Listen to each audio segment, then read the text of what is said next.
बात आज की चैनल के कार्यक्रम आर पार में मैं सुरेंद्र चतुर्वेदी आपका स्वागत करता हूं। दोस्तों, आज कार्यक्रम थोड़ा लंबा है, मगर इस विषय पर आपने कभी नहीं सुना होगा। मुखबिर तंत्र पर मेरी एक रिपोर्ट आप देखें। नमस्कार। अलग अलग अछूते विषय पर लिखने की इच्छा बनी रहती है और यही वजह है कि राजनीतिक, धार्मिक, सामाजिक, भौगोलिक और प्राकृतिक विषयों पर आप मुझे पढ़ते रहते हैं। आज जिस अछूते विषय पर आपका ध्यान आकर्षित कर रहा हूं वह पुलिस विभाग से संबंधित है। पुलिस मेरा सबसे प्रिय विषय है। यही वजह है कि गाये बगाए मैं पुलिस सिस्टम पर केंद्रित जानकारियां आपको उपलब्ध कराता रहता हूं। जैसा कि आपको कई बार बता चुका हूं कि मानव व्यवहार और पुलिस नाम की किताब मैंने 15 साल पहले लिखी थी और आज भी वह पुलिस एकेडमी के कोर्स में चल रही है। उसके 7 संस्करण प्रकाशित हो चुके हैं। आत्म प्रवंचना क्योंकि मेरा मकसद नहीं, इसलिए सीधे आज के विषय पर आ जाता हूँ। राजस्थान पुलिस में कभी मुखबिर तंत्र बहुत मजबूत हुआ करता था और हर जिला मुख्यालय ही नहीं, हर थाना क्षेत्र में पुख्ता मुखबिर तंत्र विकसित था। आज भी सफल पुलिस अधिकारी मुखबिरों की विश्वसनीय टीम अपने साथ रखते हैं। यह तंत्र अंग्रेजी सल्तनत और मुगल सल्तनत में बेहद ताकतवर था। यूं राजा महाराजाओं के पास भी मुखबिरों का जाल फैला हुआ करता था। राजस्थान पुलिस में पिछले 1 दशक से मुखबिर तंत्र तेजी से मृत प्राय हुआ है। यही चिंता है कि पुलिस अधिकांश मामलों में फेल हो रही है। मुखबिरों ने कई कारणों से अपनी सेवाएं देना बंद कर दिया है। पुलिस विभाग में सिपाहियों की संख्या हर थाने में बहुत कम होती है।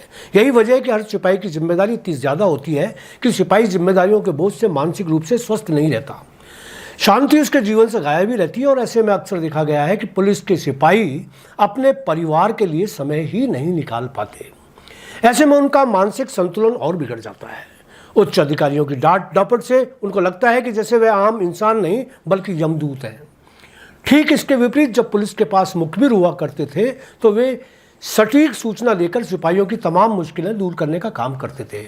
खबरी, मुखबिर, सूचना तंत्र, सूत्र या न्यूज़ सोर्स जैसे विभिन्न नाम से जाना जाने वाला पुलिस का यह तंत्र अब बेहद कमज़ोर हो चुका है।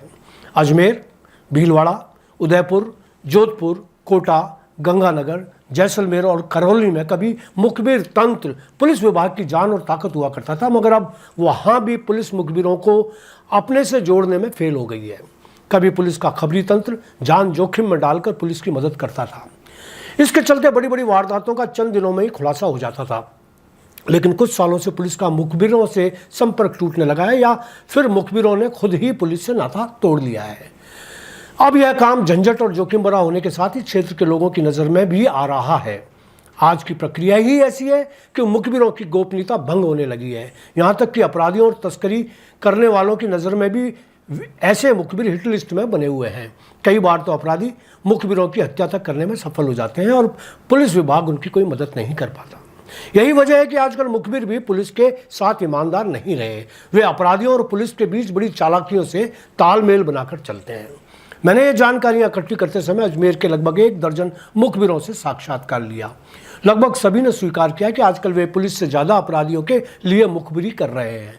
कई बार उनको वारदातों का पहले से ही पता होता है, मगर वे जानकर पुलिस के चक्कर में नहीं पड़ते।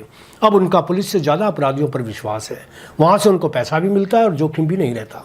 कई मुखबिर तो पुलिस की जांच को भ्रमित करने से भी बाज नहीं आते। कई बार तो वे पुलिस कार्रवाई की अग्रिम सूचना अपराधियों तक पहुँचा देते हैं। उदाहरण के तौर पर NDPS एक्ट को ही लें। चित्तौड़ से जुड़े जिलों में कई तस्कर सक्रिय हैं। नशीले पदार्थों की बड़ी खेप, बड़ी तस्करी यहाँ खुलकर होती है, मगर बीते 4 सालों में इन क्षेत्रों में बहुत कम कार्रवाई हुई है। यह पुलिस तंत्र के कमज़ोर होने का या फेल होने के ही संकेत है। पुलिस विभाग में वैसे देखा जाए तो मुखबिर तैयार करने की जिम्मेदारी जिले के कप्तान, CO व थानेदारों की होती है। मुखबिर बनाने के लिए पुलिस के पास समय होना चाहिए, जो अब नहीं है। पुलिस के सामने बड़ी बड़ी जिम्मेदारियां लॉ एंड ऑर्डर को दुरुस्त रखने की हैं। इसी के साथ पुलिस अधिकारियों और कर्मचारियों की तबादला नीति भी मुखबिर तंत्र को कमज़ोर होने का कारण मानी जा सकती है। पहले थाने पर थानेदार 3-3 साल तक तैनात रहते थे। इस बीच में वे अपने मुखबिर तैयार कर लेते थे, लेकिन अब चाहे जिले के कप्तान हो या फिर निचले स्तर के अधिकारी, उनके तबादले कुछ महीनों के दरमियान हो जाते हैं। इस वजह से उनको मुखबिर तैयार कर पाने का मौका ही नहीं मिलता। अजमेर में जब मेरे पिता क्लॉक टावर इंचार्ज थे तब उनके पास क्षेत्र के लगभग 2 दर्जन पुख्ता मुखबिर थे। जब वे थानागंज में थे तब दरगाह क्षेत्र, कृष्णगंज, सिविल लाइन्स थाने एक ही थाने से गवर्न होते थे और इस क्षेत्र के 50 से ज़्यादा मुखबिर उनके साथ थे। आज पूरे जिले में भी इतने मुखबिर नहीं। जहाँ तक पुलिस मित्रों का सवाल है, उनके विषय में फिर कभी कुछ लिखूंगा। आज इतना ही, धन्यवाद।